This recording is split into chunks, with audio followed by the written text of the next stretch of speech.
So I'm fresh out of my epiphany about self-love and self-acceptance. Having just wrote what I wrote yesterday.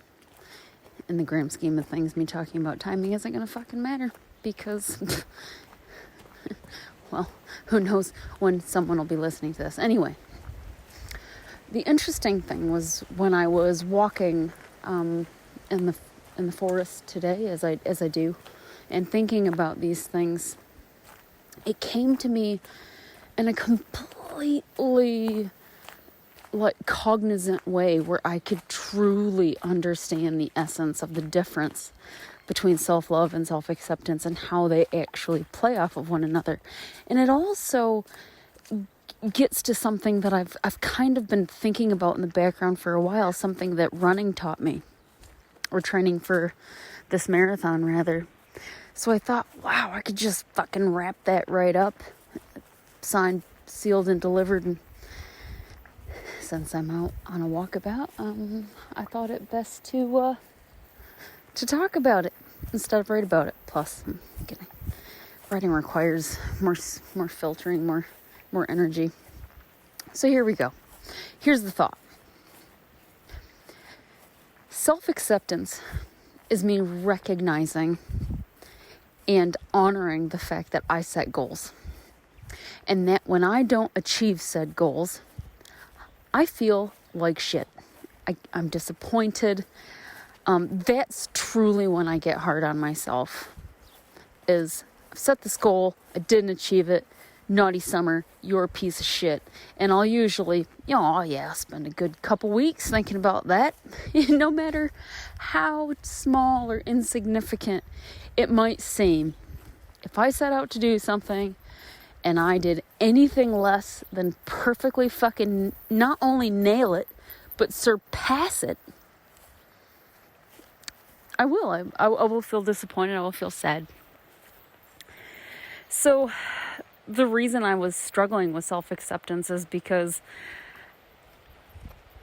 I was getting so stuck in that state of disappointment and just I couldn't figure out how to let it go. I kept telling myself, I shouldn't be like that. No, I shouldn't be like that. I shouldn't be disappointed in myself. I shouldn't get pissed or beat myself up when I don't hit a goal. But I see now that that's actually ass backwards to what self-acceptance is. I need to front foot that. And that's where self-love comes in. And just knowing myself. Accepting myself is saying, right, I love setting goals. It brings me purpose, it brings me meaning, and it's not a bad thing. Hell no. I've smashed a hell of a lot of goals in my life. I wouldn't be the person I am without that disposition. It has served me well. But when I take it to an extreme and I can't back off my goals or just, not hit a goal and see the positive and take the lesson away from not hitting the goal, because there will be a fucking lesson, I can guarantee you that. And just take that lesson away and say, you know what, that's okay. I can set a new goal. And that right there, even that undertone, I think that's where self-love comes in. But when I was walking and thinking about it today, self-love, again, acceptance is knowing that I like to set goals. And that brings me a sense of joy. And I like the challenging goals. I don't want to make it fucking easy. I like things a bit hard. Okay? I like challenge. I like adversity. I don't know why. It just fucking lights me up. And self-acceptance is finally saying, I'm okay with that, even if no one else is. So long as I don't beat myself up to the point where I'm making myself miserable. But that's up to me. I have to own that. Anyway. Self-love is saying, all right, let's set some fucking goals. Let's make them achievable. Let's make them challenging, but achievable. And how can we be smart about these goals? And this is where I will bring in this concept that I just was fascinated by during my marathon training. And I'll call it intervals. When I ran my first marathon, I did everything I just fucking talked about and didn't even realize it. I did it subconsciously. I didn't tell myself I'm going to run a marathon.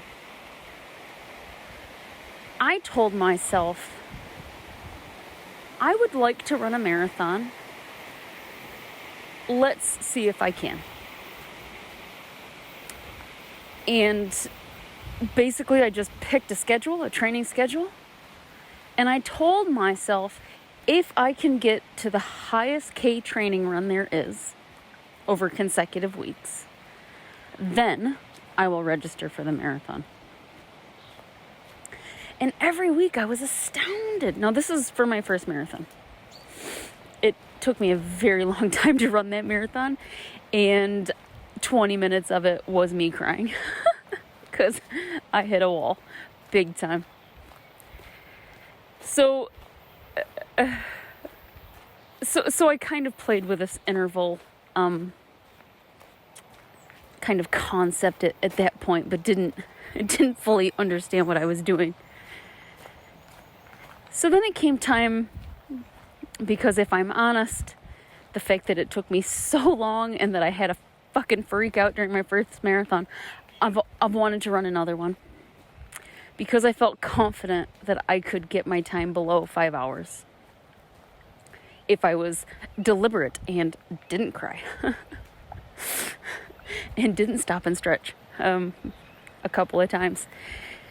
So this new goal materialized, but it wasn't a huge driving force until it was. And, just one day I was like, you know what, I feel like it's time to run another marathon. Anyway, this marathon, knowing that I wanted to get it under 5 hours, I used a bit of a different training schedule, and one day a week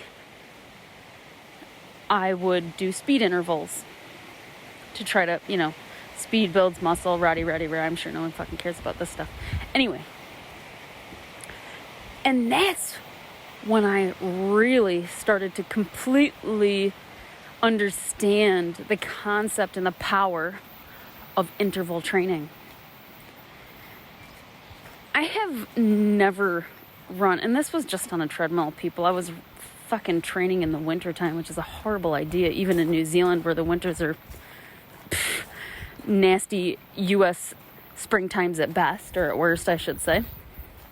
Regardless, I wasn't going to haul my ass outside in the dark, in the cold, in the wind, in the rain, and try to estimate how fast I was running. So it's obviously easier to do speed intervals on a treadmill. I have never run over 10. Yeah, definitely. Never ran over 10 kilometers per hour on a treadmill. Ever. During my first marathon, if I had to run on a treadmill, I set the pace at 9. If I got to 9.5, fuck, I was feeling good about myself. So when I started this interval training for speed, I started off really moderate. I started off where I thought I could achieve a couple of minutes. So 10 kilometers per hour. And every Wednesday when I arrived at the treadmill to do my speed interval training, just out of sense of curiosity, because hey, look, if I set it too high, I just back off the speed. Like, there's no serious consequence. I'm not gonna die if I go too fast. So I just started playing with it. I started playing with the amount of time I ran. I started playing with the speed. And in only about, 6 weeks or so, I was able to sustain 11 kilometers an hour for 10 minutes. I had never in my life done that before, and I never knew it was possible.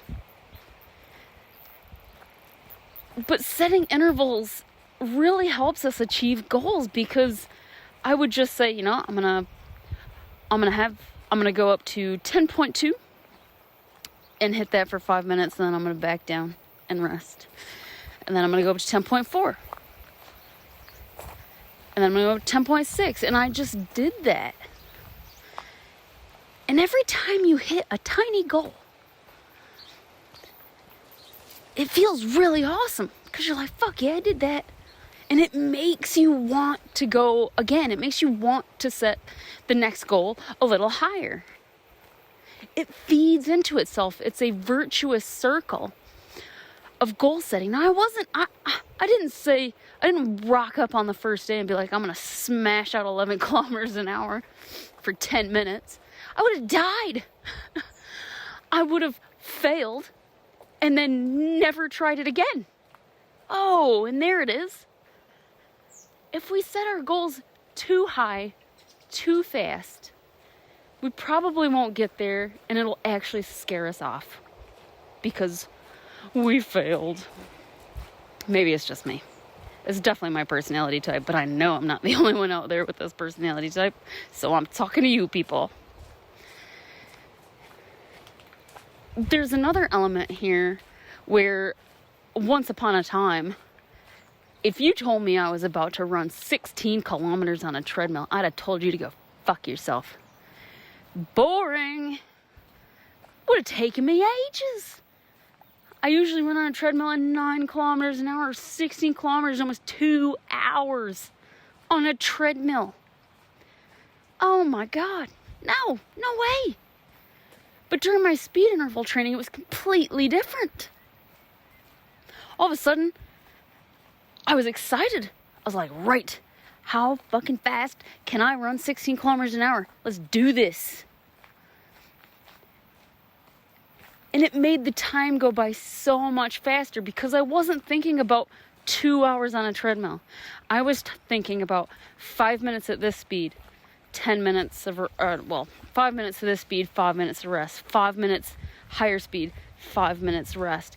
And it would make the time go by so much faster. Unbelievable.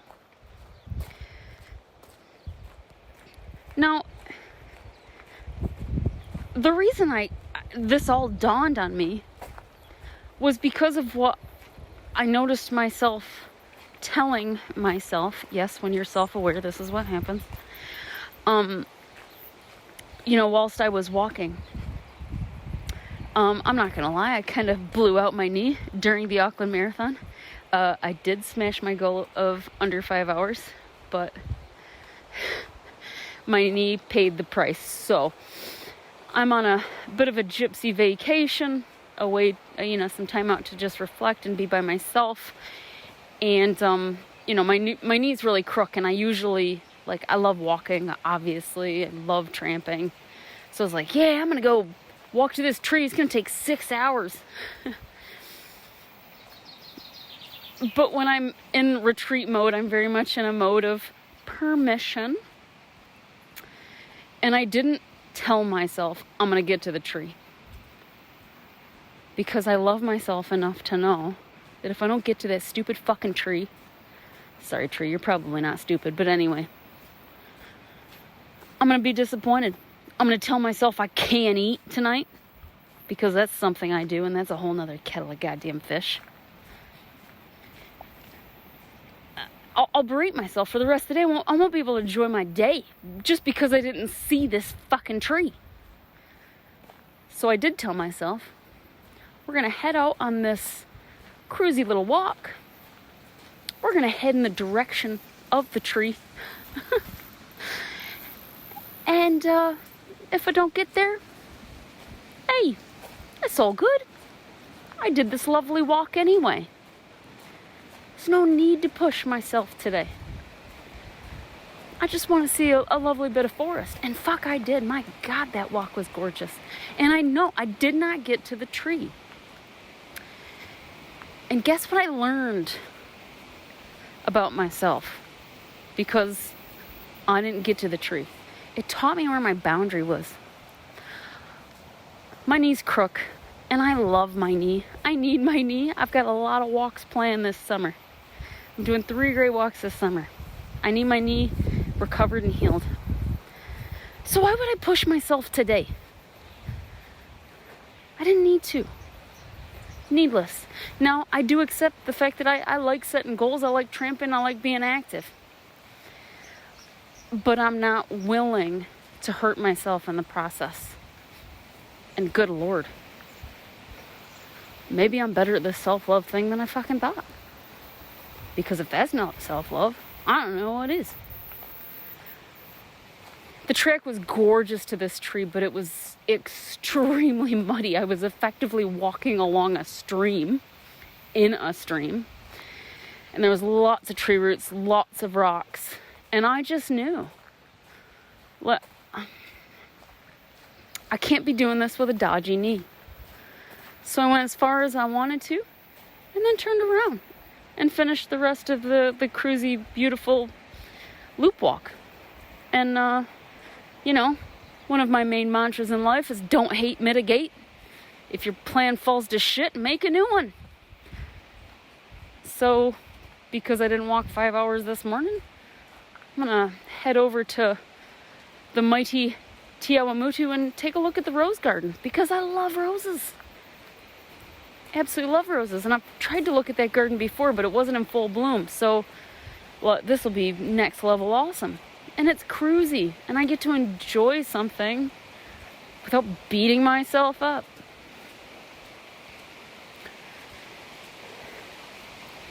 So, I guess that's all I really wanted to say is, acceptance is knowing our personality quirks. It's knowing what's going to, put on the boxing gloves of self-hatred. and self-love is avoiding those situations. Is saying, hey, wait a minute. If we do that, we're probably gonna feel shit. So how can we do it smarter?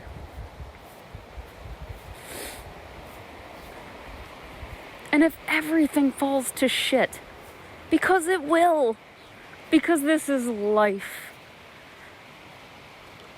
and you're like me and you struggle with the fear of failure, just try to remember, because I'm talking to myself here, there is no such thing as failure. There's only feedback. And sometimes we get feedback we didn't fucking want because we wanted to achieve, but we didn't. So we got feedback in the form of what I'll suggest is misperceived failure. We talked a lot about everything today, so I'm gonna leave it at that. I'm pretty sure there was more about intervals that I wanted to discuss, but this is what was relevant for the topic of today.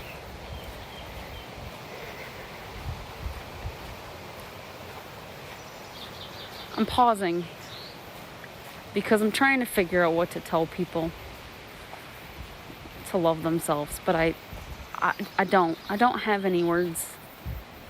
It's a feeling. You'll know it when you feel it. So as I do it, I like to listen back and reflect. And one thing that I'd like to call my own and everybody else's attention to is when I was, you can hear the excitement in my voice when I was doing those speed intervals and I was smashing it on the treadmill. But it made me think. One, it made me remember one particular day where I could not go fast. It just wasn't happening that day. On that day, I think I set it to 10.8, and my body gave me immediate feedback that it needed to slow down.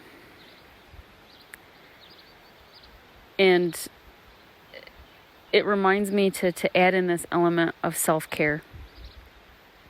When I was training for the marathon, either marathon, it really makes you think about how you take care of yourself and your body. Because if I did not get enough sleep, eat enough food, get enough rest, like not sleep, just like actual in my everyday rest, if I didn't keep my stress relatively low in the other aspects of my life,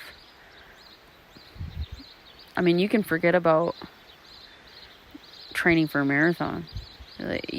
You have to be ready every day for high Ks. And I'll link it in with self-love is I loved myself enough to want to hit my goal because I'm a goal-oriented person. There's acceptance. And the way to do that, the only way I could do that, is by taking care of myself. If you don't love yourself enough to take care of yourself, hitting goals is going to be pretty fucking hard. It's hard to remember back when I first started this, what I like to call life's adventure. When I finally started to become aware and rah. But if I remember even half well, I think my first goal was just to learn how to take care of myself. Because with all of life's bullshit and conditioning and the things that, I'm not going to say the things that we learned during our childhood. I'm actually going to say the things that we forgot during childhood. It just has this impact, and it's like we forget to take care of ourselves and how important that is. I don't want to get too preachy, but maybe I'll just leave you with that question. Of all the things during your childhood that you picked up that may or may not serve you well as an adult, what are the things that we forgot that we would do well to remember? Have a bit of a think about that.